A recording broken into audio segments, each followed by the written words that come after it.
My guest tonight on Spotlight on a Star is one of the newest superstars from England, a country that's given us stars as Petula Clark, Elton John, and Olivia Newton-John. Well, we have a new superstar from England, Miss Kiki Dee. Kiki, welcome to Spotlight on a Star.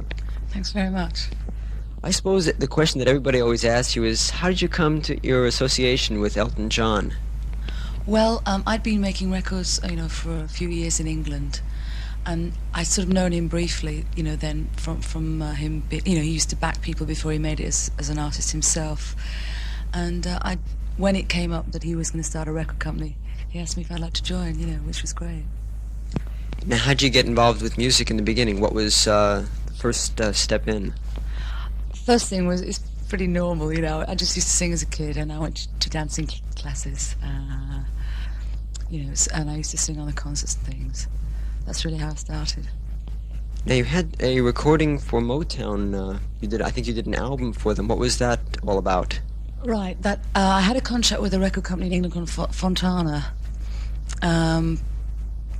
When the contract ran out, Motown approached me to do an album for them. This was at the end of '69, which was great because I was a big Motown fan, and it was something really exciting, So I went to Detroit and I did one album. I didn't stay with them. It was very difficult because I went back to England, and the company changed over from Detroit to Los Angeles. So it kind of got shelved, but it was a great experience. How did your album on Motown compare with the stuff that you do today, your album on Rocket Records? It was more or less songs that they had given me to sing, and also I was much more unaware of what I wanted to sing then, I was experimenting with things. So it was just a collection of songs really, whereas the new albums are more, there's some of my songs on them, and it's more what I want to sing, personally.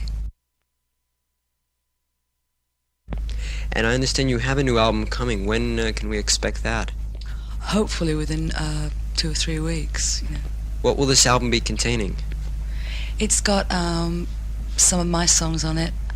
I've had my own band for a year now, and our keyboard player, Bias Bashel, writes quite a lot of songs. He's written quite a lot of the things on the album.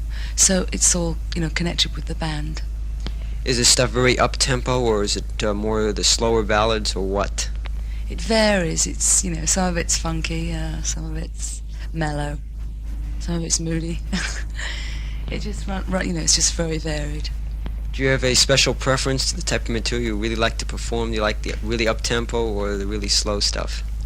I really don't mind. I think it's great if you can do both. And I'm really into doing both. And the band is capable of it. So at this point in time, it's much easier on stage to do up-tempo things because the audiences don't really know our material. But later on, I think hopefully that the people will get to know the songs, and it'll be easier to do the slow numbers as well. Now, you mentioned your backup band. Would you like to tell us who are the members of the band and a little bit about each one? Okay. Well, we've got Joe Partridge, who's the first member. He's only 21. He's related actually to David Johnston, Elton's guitarist. I met him through that band. He's played with a couple of people in England. American girl actually called Joan Alma Trading. Then we've got Phil Curtis on bass, who was with Arthur Brown for a while. Brand new drummer Roger Pope came from a band called Hookfoot. And Bias Bashel, our keyboard player, who just did a lot of session work in England. They're all very young, but they've all come from sort of different experiences into this one, so it's all right. Now, some of the tunes that you recorded, would you like to tell us about some of them? Let's start with Lonnie and Josie. Right, now that was a song Elton and Bernie wrote for me. I was very flattered because they hadn't written for anybody before. And when I first signed with Rocket, I wasn't writing at that time, So they said they'd like to write some songs, so they wrote that one for me. And a tune called Super Cool. Also they wrote too, yeah. Actually, it was funny because Bernie was saying that he'd spent more time on the lyrics he'd written for me than he'd ever done before, because, it's such a new thing to write for a girl, because normally he writes, lyrics for Elton. So, but it was a great experience, working with them. And there was another tune called Loving and Free on the first album. Right, that was my song. That was the one I wrote. Elton was the one actually who persuaded me to play him my songs, because I'd just started playing guitar, and he asked me if I'd done any writing, so I played him some things, and fortunately he liked them. What was the inspiration for the tune Loving and Free? It was just, I guess, all my feelings, a collection of feelings over the years, of making a lot of records, not having a lot of success, and going through the thing of wanting to be a star, then realising there's other things as well, and it was just, I think there's a lot of me in that song. It's just a collection of my feelings over the years, Now you've got a new record which is currently racing up the charts toward the top positions called I've Got the Music in Me. How about this tune? That one was written by Bias. It's a couple of years old, actually.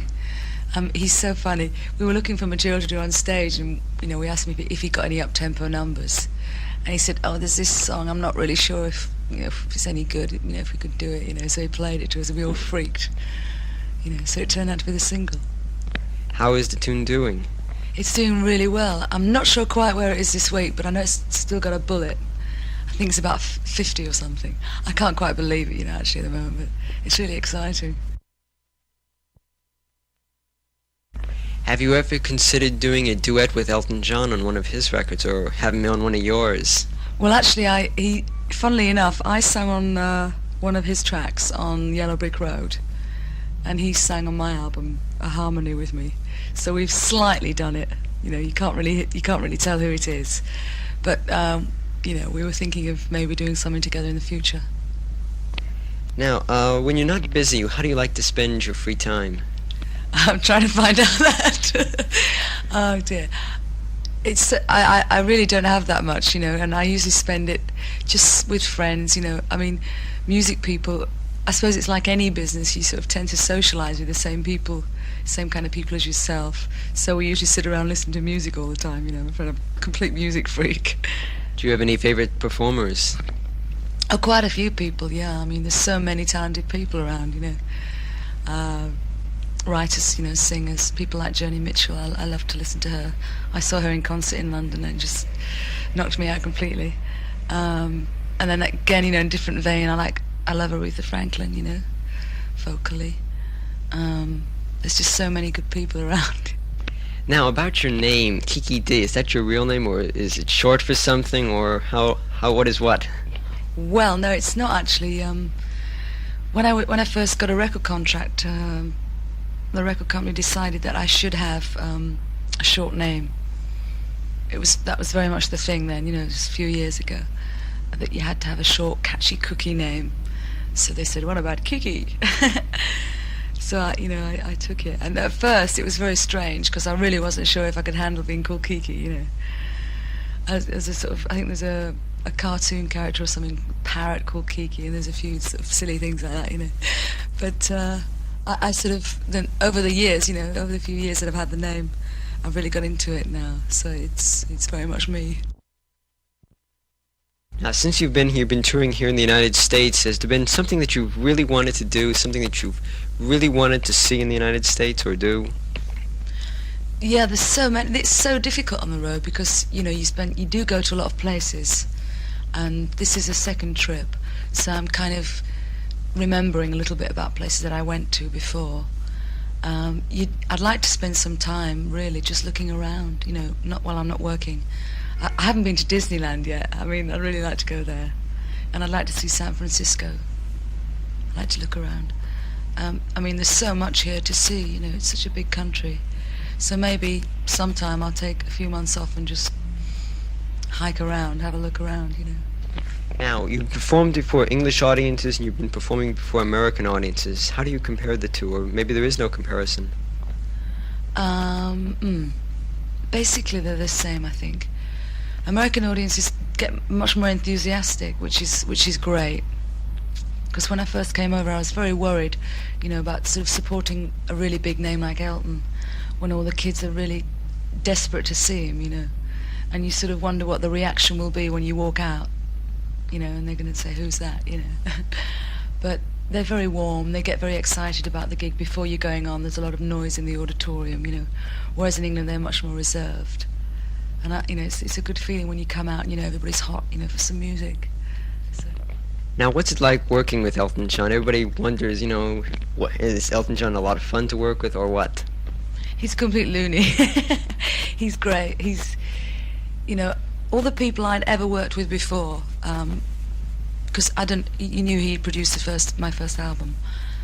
Well, the albums I'd done before are very much a producer-artist relationship, whereas with him it was, you know, he's a singer and a writer, and he understands, you know, what it's like, and he was just very helpful. He's a lot of fun because he really likes to enjoy life, which is great, you know. He enjoys what he does. I think you have to when you've got so much pressure on you, you know. I love him. I get on really well with him, you know. He's a great guy.